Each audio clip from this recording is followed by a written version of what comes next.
امام رضا علیہ السلام جن کا لقب ہے غریب الغرباء، یہ غریب اردو والا غریب نہیں بلکہ غریب الوطن ہے، جو وطن سے بہت دور ہو۔ ہمارے تمام وہ امام جو مدینے سے دور ہیں وہ غریب الوطن ہیں، لیکن ان میں غریب الغرباء امام رضا علیہ السلام ہیں۔ پوچھا مولا آپ غریب الغرباء کیوں ہیں؟ کہا میرے جد علی بن ابی طالب کے پاس جناب آدم و نوح ہیں، حسین کے پاس علی اکبر ہیں، عباس ہیں، قاسم ہیں، سب موجود ہیں۔ کہا میرے بابا کے پاس میرا بیٹا موجود ہوگا، امام موسیٰ کے پاس امام محمد تقی ہیں، امام علی نقی کے پاس امام حسن عسکری۔ کہا لیکن میرے پاس نہ میرا کوئی بھائی ہے نہ بہن ہے، میں بالکل تنہا ہوں، میں بالکل اکیلا ہوں، میرے پاس کوئی نہیں، میں غریب الغرباء ہوں۔ جب دیبل خزائی نے مرثیہ لکھا نا سارے اہل بیت کا، تو امام سے کہا مولا میں نے مرثیہ لکھا ہے۔ امام نے کہا میں کچھ شعر اضافہ کر دوں؟ کہا مولا آپ میرے مرثیے میں شعر کا اضافہ کریں گے؟ کہا ہاں۔ کہا فرمائیے۔ کہا وَقَبْرٌ بِطُوسٍ يَا لَهَا مِن مُصِيبَةٍ، کہا ایک طوس میں قبر ہے جس کی مصائب بہت زیادہ ہیں۔ کہا مولا طوس میں کس کی قبر ہے؟ کہا یہ میری قبر بنے گی۔ کہا مولا آپ کی قبر طوس میں بنے گی؟ کہا ہاں۔ کہا مولا پھر آپ غریب الغرباء کیوں ہیں؟ کہا کوئی میرے پاس نہیں ہوگا، میں بہت دیر تک تنہا رہوں گا، میری ساری بہنیں میرے بھائی راستے میں شہید کر دیے جائیں گے۔ آپ نے دیکھا بہنوں کو بھائیوں سے بڑی محبت ہوتی ہے۔ جناب زینب کبریٰ نے سنا نا کہ امام حسین کربلا جا رہے ہیں، کہ بھیا میں آپ کے ساتھ جاؤں گی۔ جب آئی نا جناب عبداللہ ابن جعفر طیار کے پاس، کہا عبداللہ میرا بھائی حسین کربلا جا رہا ہے، مجھے اجازت دے دو، میں جانا چاہتی ہوں۔ کہا زینب میں روکوں گا نہیں، لیکن میں بہت بیمار ہوں، مجھے تمہارے سہارے کی ضرورت ہے۔ تو جناب زینب نے ایک جملہ کہا عبداللہ اگر آپ روکیں گے نا تو میں کربلا نہیں جاؤں گی، میں رک جاؤں گی، لیکن عبداللہ یاد رکھیے گا میں بھائی کے بغیر زندہ نہیں رہ سکوں گی، میں مر جاؤں گی، میں حسین کے بغیر زندہ نہیں رہ سکتی، میں مر جاؤں گی۔ راوی کہتے ہیں سب علماء نے لکھا ہے کہ جناب زینب جو ہر روز امام حسین کو دیکھتی تھی، جب میدان کربلا سے بی بی چلی نا تو کہا کہ بھیا میں آپ کے لاشے کو چھوڑ کے جا رہی ہوں، میں آپ کے بغیر جی نہیں سکوں گی۔ لیکن روایت کے الفاظ ہیں کہ بی بی نے ایک مرتبہ بھی کبھی سر اٹھا کے امام حسین کے سر کو نہیں دیکھا، جو نیزے پہ بلند تھا نا کبھی سر کو اٹھا کے دیکھتی نہیں تھی۔ جب کسی نے پوچھا آپ سر اٹھا کے دیکھتی کیوں نہیں ہیں آپ امام حسین کے بغیر زندہ نہیں نہ رہ سکتی، تو سر کو دیکھ لیا کریں۔ کہا نہیں میں جب سر اٹھاتی ہوں نا تو میں دیکھتی ہوں کہ نامحرموں کا مجمع ہے، میں اس لیے سر دوبارہ جھکا لیتی ہوں۔ جب واپس بھی آئیں تو ایک ہی شکوہ کیا، کہا نانا آپ کی امت نے میرا پردہ لوٹ لیا تھا، اجرکم اللہ۔ تو کچھ بہنوں کو بھائیوں سے بڑی محبت ہے، ایک جناب زینب کبریٰ ہیں جنہیں بھائی سے بڑی محبت ہے، ایک اور بہن ہے جسے بھائی سے بڑی محبت تھی۔ میں پیش کروں آپ کے سامنے الفاظ، میری بہنیں بیٹیاں بیٹھی ہیں، جملے کو میں پیش کرتا ہوں۔ سید نعمت اللہ جزائری نے انوار نعمانیہ میں لکھا کہ اس بہن نے خط لکھا میدان کربلا میں اور قاصد سے کہا میرے بابا کو خط دے دینا، وہ عراق گئے ہیں۔ کہا علامت کیا ہے آپ کے بابا کی؟ کہا میرے بابا کے دائیں طرف میرے چچا عباس کھڑے ہوں گے، بائیں طرف میرا بھیا علی اکبر کھڑا ہوگا، کہا دونوں بہت خوبصورت ہیں، میرے بابا مسند پہ بیٹھے ہوں گے۔ میرے بابا سے صرف ایک جملہ کہنا، بابا اب میں بیمار نہیں، مجھے بلا لو۔ راوی کہتا ہے کہ میں سارے مسائل نہیں پڑھوں گا امام رضا کے، صرف 2 جملے پیش کروں گا۔ راوی کہتا ہے کہ جب وہ پہنچا نا قاصد پہنچا، سید نعمت اللہ جزائری نے علامہ مجلسی کے داماد ہیں، بہت بڑے محدث ہیں، وہ کہتے ہیں کہ جب پہنچا نا قاصد ایک مرتبہ میدان کربلا میں تو جناب علی اکبر کا لاشا پڑا تھا۔ اس نے فوراً سوال کیا اس میدان میں حسین کس کا نام ہے؟ کہ وہ جو سامنے ایک لاش کنارے بیٹھا رو رہا ہے نا اس کا نام حسین ہے۔ وہ قریب آیا، کہا کہ آپ کی بیٹی نے خط لکھا ہے آپ کے نام۔ سید نعمت اللہ جزائری کہتے ہیں کہ امام حسین نے خط کو لیا، کچھ دیر تک روتے رہے، ایک مرتبہ اسی خط کو امام حضرت علی اکبر کے سینے پہ رکھا، جیسے خط کو رکھا نا تو لاشا تڑپنے لگا۔ امام حسین نے خط پڑھا، آج تک کوئی بتا نہیں سکا کہ خط میں لکھا کیا تھا۔ امام حسین نے کہا یہ میری بیٹی کو خط لوٹا دینا۔ کہا آپ جواب کیا ہے؟ کہا یہ جو اس پہ خون لگا ہے نا یہی جواب ہے۔ اس بہن کو بھی بھائی سے بڑی محبت تھی۔ پیش کروں تیسری کون سی بہن ہے جسے بھائی سے بڑی محبت ہے؟ اس بی بی کا نام ہے فاطمہ معصومہ یا معصومہ قوم۔ جب امام رضا چلے گئے نا مدینے سے، اس بہن نے کہا اپنے سارے بھائیوں کو بلایا، 18 بھائی تھے، ایک بھائی مشہد چلا گیا تھا، کہا اے میرے بھائیوں مجھے میرا بھائی رضا بہت یاد آتا ہے، کوئی رات ایسی نہیں گزرتی جس میں میں اپنے بابا سے شکوہ نہ کروں، بابا میرا بھائی چلا گیا۔ میں باب الحوائج سے کہتی ہوں اے میرے بابا موسیٰ کاظم میرا بھائی رضا بھی چلا گیا، بابا میں ہر عید پہ آپ کو یاد کیا کرتی تھی، بابا اب تو میرا بھائی بھی چلا گیا۔ سب بھائیوں سے رو کے کہا مجھے میرے بھائی رضا سے ملا دو۔ سارے بھائی تیار ہوئے، کہا آؤ بہن ہم آپ کو مشہد لے چلتے ہیں، خراسان لے چلتے ہیں۔ کچھ بہنیں کہنے لگی نہیں بی بی ہم بھی آپ کے ساتھ چلیں گے۔ ساری بہنیں تیار ہوئیں، ایک مرتبہ یہ مرو کے مقام پہ پہنچے، مامون کی طرف سے فوج بھیجی گئی، بی بی کے سارے بھائیوں کو شہید کر دیا گیا، کچھ بہنیں بھی شہید ہو گئیں، چند بہنیں باقی رہیں، ایک کنیز خادمہ ساتھ میں تھی۔ جب یہ چند بیویاں بچ گئیں نا تو ایک قوم مقدس سے آدمی آیا تھا، کہا یہ بیویاں کون ہیں؟ کہا یہ امام موسیٰ کاظم کی بیٹیاں ہیں۔ کہا یہ کیوں آئی ہیں؟ کہا ان کا بھائی خراسان میں ہے۔ اب وہ سمجھ گیا کہ مولا کی تو شہادت ہو چکی ہے، کہا کہ یہاں قریب میں قم ہے، بی بی سے کہو میں بی بی کو قم لے جاتا ہوں۔ ایک مرتبہ جب وہ چلنے لگے نا تو اس نے پوچھا، اس کنیز سے پوچھا، کہا کیا بات ہے جہاں یہ بیویاں پاؤں رکھتی ہیں یہ زمین سرخ کیوں ہو جاتی ہے؟ کہا میری بیوی کی اونٹنی کو مار دیا گیا، نالین ٹوٹ گئے ہیں، پاؤں بہت زخمی ہیں، پتھروں پہ چل چل کے میری بیوی کے پاؤں زخمی ہو گئے ہیں۔ جہاں بیوی پاؤں رکھتی ہیں زمین سرخ اس لیے ہو جاتی ہے کہ پاؤں سے خون بہ رہا ہے۔ اس نے بیوی کو قم کے باہر روکا، کہا قم والو یہ سارے حجاب اتار دو، کالے پرچم اتار دو۔ کہا کیوں؟ کہا کہ امام رضا کی بہن پردیس میں آئی ہے، مدینے سے چلتی ہوئی آئی ہے، بہن کو پردیس میں بھائی کی شہادت کی خبر نہ دینا۔ قوم والوں نے سارے سہ پرچم اتار دیے۔ آج بھی بی بی کے حرم کے قریب جب جائیں گے نا ایک گھر ہے اسے بیت النور کہا جاتا ہے، وہاں بی بی اپنی عبادت کر رہی تھی محراب میں، اچانک بی بی کے کانوں میں آواز گئی، کوئی خاتون کہہ رہی تھی ہائے مولا رضا مارا گیا، ہائے مولا کو زہر دے دیا گیا۔ بی بی نے اپنے خادمہ کو آواز دی، کہا ذرا جا کے اس خاتون کو بلا کے لا، یہ بار بار کیوں کہہ رہی ہے میرا مولا رضا مارا گیا؟ بی بی نے بلایا، کہا کہ کس مولا رضا کی بات کر رہی ہو؟ اس خاتون نے کہا بی بی آپ کیسی شیعہ، آپ کو نہیں معلوم ہمارے 8ویں امام کو زہر دے دیا گیا۔ ایک مرتبہ جناب معصومہ قم زمین پہ گر گئے، کہا بھیا میرا انتظار نہیں کیا، میں قم سے چل کے آئی تھی، میں بڑی تمنا سے حسرت سے آئی تھی، میں اپنے بھائی سے ملوں گی، میرا بھائی مجھے پیار کرے گا۔ اجرکم اللہ، بس میں 2 جملے پیش کروں گا، مجھے معاف کیجئے گا اگر میں سخت جملے پڑھ دوں۔ وہاں امام رضا مشہد میں تڑپ رہے تھے، کہا خواجہ ابا سل سے، کہا خواجہ تم مجھے غسل و کفن نہ دینا۔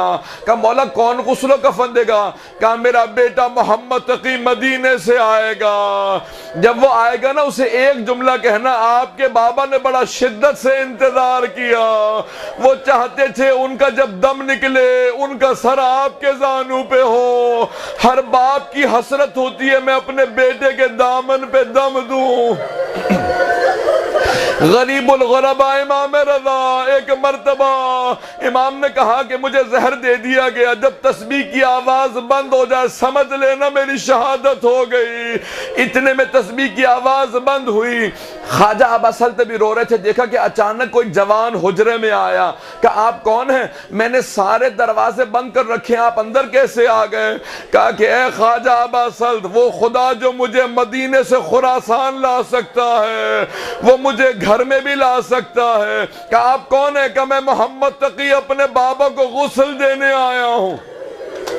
امام محمد تقی حجرے میں گئے، کہا کہ مولا میں پانی لاؤں گا؟ نہیں، حوض کوثر سے پانی آئے گا، جنت سے حنوط کا کافور آئے گا، میرے بابا کے لیے جنت سے کپڑا آئے گا۔ خواجہ ہٹ جاؤ، معصوم کو صرف معصوم غسل دے سکتا ہے۔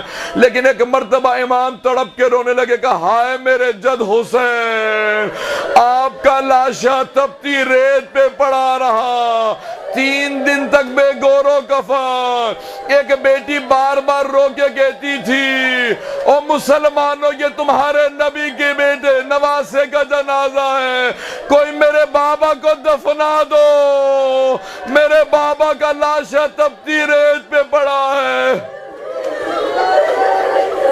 اجرکم اللہ۔ آخر جملوں کی میں زحمت دوں گا، جب 13 محرم کو امام سجاد آئے نا، وہاں سارے بنی اسد کے مرد کھڑے تھے، ان کی خواتین نے کہا تھا جب ہم پانی بھرنے گئے ہمیں کسی بی بی کے رونے کی آواز آ رہی تھی، اور مسلمانوں میں تمہارے نبی کی نہ بیٹی ہوں، میں نے چکیاں پیس کے پالا تھا۔ اجرکم اللہ۔ بس بھی 40 کے ایام میں امام سجاد پہنچے، جب پہنچ گئے 13 محرم کو تو ایک مرتبہ سارے بنی اسد پوچھنے لگے، کہا کہ آپ کون ہیں؟ کہا میں لاشیں دفنانے آیا ہوں۔ کہا سارے لاشوں کے سر قلم کر لیے گئے، ہمیں معلوم نہیں کون سا لاشا کس کا ہے۔ کہا میں بتاتا جاتا ہوں تم دفناتے جاؤ۔ کہا قیدی یہ لاشا کس کا؟ یہ حبیب ابن مظاہر کا لاشا ہے۔ کہا یہ لاشا کس کا؟ کہا یہ میرے بھیا علی اکبر کا لاشا ہے۔ کہا قیدی ایک لاشا فرات کے کنارے پڑا ہے، کہا وہ میرے چچا عباس کا لاشا ہے، اسے وہیں دفنا دو۔ پھر کہا اے بنی اسد کے مردوں سب دور چلے جاؤ، میں اپنے بابا کو خود دفناؤں گا۔ کہا کیسے دفنائیں گے؟ کہا مجھے ایک چٹائی لا دو۔ ایک مرتبہ چٹائی کو امام نے زمین پہ بچھایا، ایک مرتبہ لاشے کو اسی چٹائی پہ رکھا، کہا سب ہٹ جاؤ۔ کہا آپ کیا کر رہے ہیں؟ کہ جب میرے بابا کے سینے پہ گھوڑوں کو دوڑایا گیا، لاشیں کے اعضاء جدا ہو گئے، میں اپنے بابا کے اعضاء کو جمع کروں گا، اس چٹائی پہ رکھوں گا۔ جب سارے اعضاء جمع کر لیے، امام نے آواز دی، اے میرے جد رسول خدا، اے میرے دادا علی مرتضیٰ، اے میرے چچا حسن مجتبیٰ، میری مدد کرے میں لاشیں دفناؤں۔ الا لعنت اللہ علی القوم الظالمین۔ وَسَيَعْلَمُ الَّذِينَ ظَلَمُوا أَيَّ مُنْقَلِبٍ يَنْقَلِبُونَ۔ میں معذرت چاہوں گا، میں نے سخت جملے کہے ہیں، لیکن میں ایک واسطہ دے کے دعا کروں گا، سب ہاتھوں کو بلند کر کے صرف ایک دعا کا جملہ۔ پروردگارا، واسطہ اس لحظے کا۔ ایک بہت بڑے مرجع تقلید نے کہا جو امام حسین کی زیارت کے لیے جائے نا، اسے کہہ دینا کہ دیکھو سونے چاندی کی زری دیکھ کے، روشنی دیکھ کے کبھی دھوکہ نہ کھانا، وہ جو قبر میں لاشا پڑا ہے نا وہ بڑا زخموں سے چور چور ہے، وہ لاشا بڑا زخموں سے چور چور لاشا ہے۔ امام سجاد نے سارے اعضاء کو جمع کیا، چٹائی پہ رکھا، پھر اس کے بعد کہا اے مردو دور ہٹ جاؤ، میں خود دفناؤں گا۔